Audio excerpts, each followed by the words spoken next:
নমস্কার বন্ধুরা, আবার একটা নতুন রেসিপিতে আপনাদের সবাইকে স্বাগত জানাই। বন্ধুরা, চিকেন তো আপনারা অনেক রকমভাবে বানিয়ে খেয়েছেন, একবার হলেও এইভাবে বানিয়ে খেয়ে দেখবেন। খেতে কিন্তু ভীষণ ভালো হয়েছিল। গরম গরম ভাত, রুটি, লুচি, পরোটা, নানের সঙ্গে কিন্তু ভীষণ ভালো লাগবে। চলুন তাহলে শুরু করা যাক। সবার প্রথমে আমি এখানে নিয়েছি 800 গ্রাম চিকেন।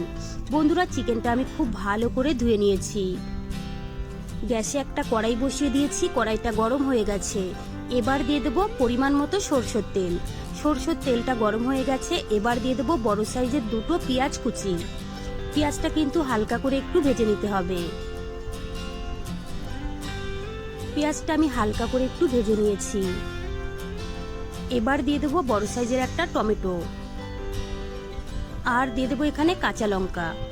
আমি এখানে কিন্তু লঙ্কার পরিমাণটা একটু বেশি দিয়েছি, তোমরা চাইলে কম বেশি করে নিতে পারো। টমেটো, পেঁয়াজ আর কাঁচা লঙ্কাটা ভালো করে এবার আমি ভেজে নিয়েছি। এবার কিন্তু তুলে নিতে হবে। বন্ধুরা, ঠান্ডা হওয়ার পরে কিন্তু এটা মিক্সারে বেটে নিতে হবে। ওই তেলের মধ্যে আবারও কিন্তু আমি দিয়ে দেবো সরষের তেল। তেলটা গরম হয়ে গেলে দিয়ে দেবো এখানে গোটা গরম মশলা। একটু ভালো করে নাড়াচাড়া করে ভেজে নিয়েছি। এবার আমি ধুয়ে রাখা চিকেনগুলো দিয়ে দেব। এবার কিন্তু নাড়াচাড়া করে চিকেনটা খুব ভালো করে ভেজে নিতে হবে। বন্ধুরা, এইভাবে ভেজে নিয়ে চিকেনটা রান্না করলে কিন্তু খেতে অনেক বেশি ভালো লাগে। 5 থেকে 6 মিনিট সময় ধরে চিকেনটা খুব ভালো করে আমি ভেজে নিয়েছি।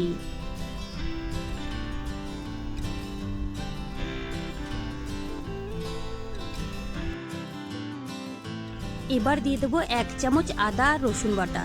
এখানে আমি আদা রসুন বাটাটা একটু কম দিয়েছি, তোমরা চাইলে কিন্তু বেশি করেও দিতে পারো।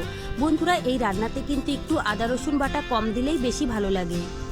আদা রসুন বাটাটা দিয়ে কিন্তু আবারও নাড়াচাড়া করে খুব ভালো করে কষিয়ে নিতে হবে। 6 থেকে 7 মিনিট সময় ধরে খুব ভালো করে নাড়াচাড়া করে কষিয়ে নিয়েছি। এবার দিয়ে দেবো আমি এখানে সামান্য একটু হলুদ গুঁড়ো, আর দিয়ে দেবো 1/2 চামচ ধনে গুঁড়ো, আর দিয়েছি 1/2 চামচ জিরের গুঁড়ো, আর দিয়েছি 1/2 চামচ গোলমরিচের গুঁড়ো, 1/2 চামচ কাশ্মীরি লঙ্কার গুঁড়ো, আর দিয়ে দিলাম এখানে পরিমাণ মতো লবণ। দিয়ে দিলাম সামান্য একটু জল।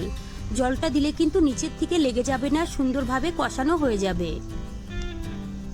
শুকনো মশলাটা দিয়ে কিন্তু খুব ভালো করে কষিয়ে নিতে হবে।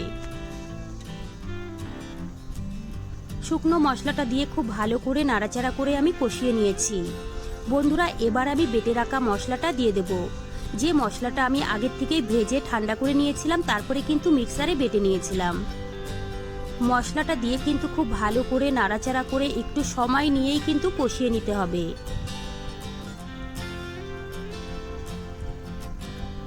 এবার আমি 5 থেকে 6 মিনিটের জন্য ঢেকে রাখবো। 6 মিনিট পরে আমি ঢাকনাটা তুলে নিয়েছি। দেখুন বন্ধুরা, মাংস আর মশলা থেকে কিন্তু তেলও বেরিয়ে গেছে, আপনারা কিন্তু দেখেই বুঝতে পাচ্ছেন। এবার দিয়ে দেবো আমি এখানে 2 চামচ টক দই। টক দইটা দিয়ে কিন্তু আবারও কিন্তু নাড়াচাড়া করে কষিয়ে নিতে হবে। টক দইটা দিয়ে আমি আবারও কিন্তু নাড়াচাড়া করে খুব ভালো করে কষিয়ে নিয়েছি। আপনারা কিন্তু দেখেই বুঝতে পাচ্ছেন। আবারও কিন্তু আমি কম গ্যাসে ঢেকে রাখবো। বন্ধুরা, এইভাবে ঢেকে ঢেকে রান্নাটা করলে কিন্তু রান্নার স্বাদ কিন্তু অনেকটাই বেড়ে যায়, আর খেতেও কিন্তু ভীষণ ভালো লাগে।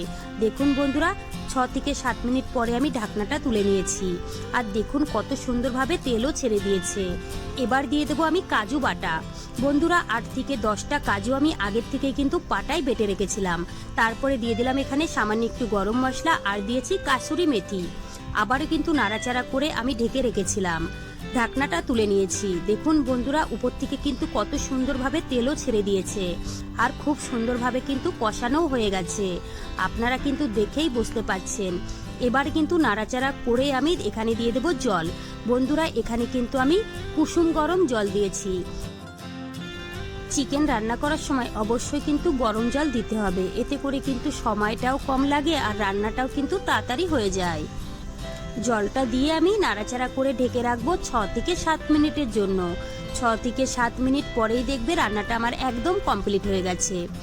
7 মিনিট পরে আমি ঢাকনাটা তুলে নিয়েছি। দেখুন বন্ধুরা, কত সুন্দরভাবে তেল ছেড়ে দিয়েছে। এখানে নিয়েছি আমি একটা তড়কা প্যান। বন্ধুরা 2 চামচ বাটার আমি গরম করে নিয়েছিলাম, তার মধ্যে দিয়ে দিলাম এখানে আমি ঝালের জন্য একটু কাঁচা লঙ্কা। এবার আমি খুব ভালো করে এটাকে ভেজে নিয়েছি। এবার আমি চিকেনের মধ্যে দিয়ে দিলাম, উপর থেকে ছড়িয়ে দেবো একটু ধনেপাতা কুচি। তো বন্ধুরা আমার রান্নাটা কিন্তু একদম কমপ্লিট হয়ে গেছে। আর দেখুন বন্ধুরা দেখতে কতটা সুন্দর লাগছে। তো বন্ধুরা আমার বাটার চিকেনের রেসিপিটা আপনাদের কেমন লেগেছে কমেন্ট করে কিন্তু অবশ্যই জানাবেন। ভালো লাগলে প্লিজ আমাকে সাপোর্ট করবেন। বাড়িতে বানালে কমেন্টে জানাতে ভুলবেন না খেয়ে আপনাদের কেমন লেগেছে।